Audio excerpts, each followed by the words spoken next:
दोस्तों, मेरा नाम है सोनू कुमार।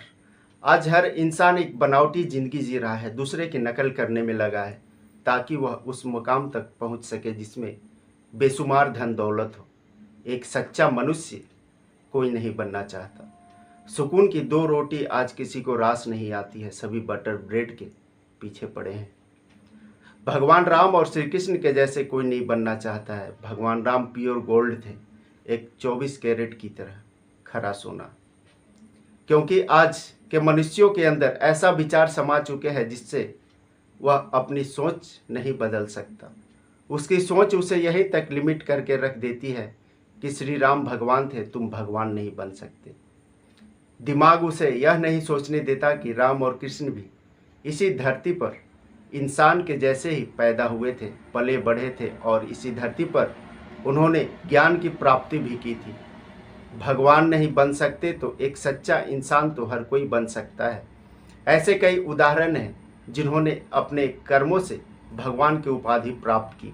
भगवान बुद्ध, चैतन्य महाप्रभु, भविष्यमालिका के रचयिता संत अच्युतानंद दास, स्वामी विवेकानंद, रामकृष्ण परमहंस और भी कई ऐसे भक्त हैं जो भगवान के बराबर स्थान पाते हैं। ये पॉसिबल इसलिए हुआ क्योंकि उन्होंने वैसा कार्य किया।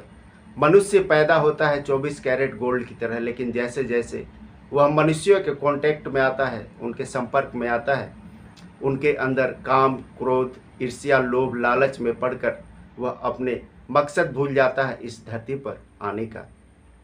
यदि मनुष्य अपने अंदर से इन सभी बुराइयों को निकाल दे तो वह भी एक सच्चा भक्त बन सकता है। आप भी उन 64 करोड़ व्यक्तियों में, उन भक्तों में शामिल हो सकते हैं जो भगवान कल्कि के नाव पर, उस नौका पर अपनी सीट को पक्का कर सकते हैं, जिसके खेवैया स्वयं कल्कि अवतार होंगे। प्रलय काल के दौरान 33 कोटि देवी देवताओं के समान स्थान पाकर सारे भक्त धन्य हो जाएंगे। पंचसखाओं की रचना भविष्यमालिका में 33 कोटि देवी देवताओं का वर्णन है और सतयुग में अभी तक के सारे भक्तों के साथ धर्म के पताका को सतयुग तक ले जाएंगे। कलयुग से इसी नाव पर सारे वेद पुराण ग्रंथों को भी सुरक्षित किया जाएगा। इस बार के कल्कि अवतार का दिल भगवान कृष्ण और राम के जैसा कोमल नहीं होने वाला है।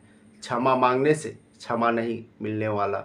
जैसे भगवान राम और कृष्ण ने रावण और कंस को अपने शरण में आने का मौका दिया था, इस बार वैसा कुछ नहीं होने वाला है, क्योंकि यह आखिरी युग है। इस काल में हर एक जीव को धरती से लेकर हर डायमेंशन तक फ्री करने वाले हैं कल्कि अवतार। कल्कि अवतार के टफ होने का रीजन हम कलयुगी लोग ही हैं। आज वे कहीं से किसी न किसी रूप में हमें आगाह अवश्य कर रहे हैं, पर हम मनुष्य उन्हें इग्नोर कर रहे हैं। कलयुग के इस प्रलयंकारी दौर में सिर्फ एक ही मौका मिलने वाला है। नेचर का डिसिप्लिन तो इस धरती पर मौजूद मनुष्य को, हर मनुष्य को मेंटेन करना ही पड़ेगा, चाहे वह रोकर करे या फिर गाकर। नहीं तो अभी का हाल आप देख ही रहे हैं। भारत बाढ़ से परेशान है और विदेशों में गर्मी और जंगलों की आग से परेशानी है। ऐसा बाढ़ आगे क्या आफत लेकर आने वाला है, इसका हिसाब किताब अभी से लगाना प्रारंभ कर दे, क्योंकि बाढ़ के पानी से सारे खेत बर्बाद हो चुके हैं।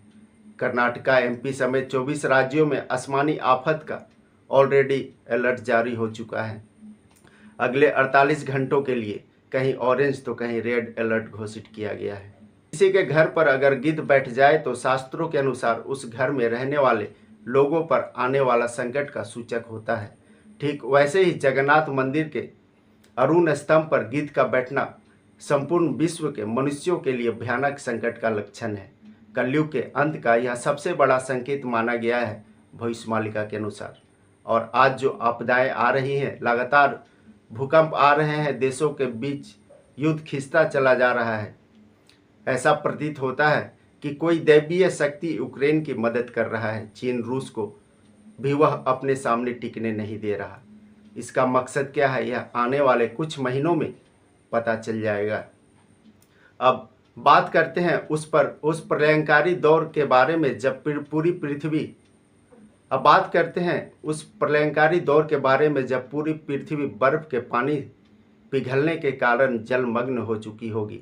ग्लेशियर्स तेजी से पिघल रहे हैं। क्लाइमेट चेंज के कारण जब युगों युगों के भक्त मुसीबत में पड़ेंगे, जब चारों तरफ से समुद्र ही समुद्र दिखेगा, पैर तक रखने की जमीन नहीं रहेगी, उस वक्त कल्कि अवतार अपने धर्म रूपी नौका पर किसे स्थान देंगे और वह जगह कौन सा होगा जहां भक्तों को सुरक्षित रखा जाएगा। वह क्षेत्र आज भी इसी धरती पर मौजूद है जहां अधर्म नहीं पहुंच सका। कलयुग इस स्थान को छू भी नहीं सका, खुद कली राक्षस भी नहीं पहुंच सका उस स्थान पर। इस स्थान को जानने के लिए हमें फिर से भविष्यमालिका का सहारा लेना होगा, जिसमें संत श्री अच्युतानंद दास गरुड़ से कहते हैं, जहां ब्रह्मा का शुभ स्तंभ है, जिसे पृथ्वी का सूर्य स्तंभ माना गया है, और जो पृथ्वी का केंद्र है, यही वह स्थान है और इसी स्थान पर कल्कि अवतार निवास कर रहे हैं।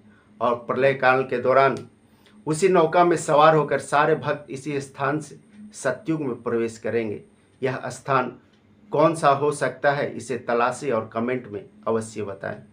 पृथ्वी का केंद्र अर्थात पूरे विश्व के कल्कि अवतार के सारे भक्त को बचाया जाएगा, सिर्फ भारत से ही नहीं, क्योंकि भगवान के भक्त हर स्थान हर देश में है। रूप रंग वेशभूषा भाषा अलग हो सकती है, परंतु सबके भाव में सिर्फ भगवान बसते हैं।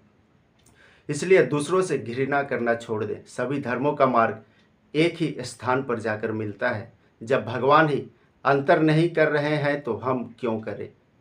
आज के लिए इतना ही। नए व्यूवर्स चैनल को सब्सक्राइब करके वीडियो को ज़्यादा से ज़्यादा शेयर करें, लाइक करें। धन्यवाद। सब्सक्राइब कीजिए हमारे चैनल को और बेल आइकॉन को दबाइए हमारी लेटेस्ट वीडियो सबसे पहले देखने के लिए।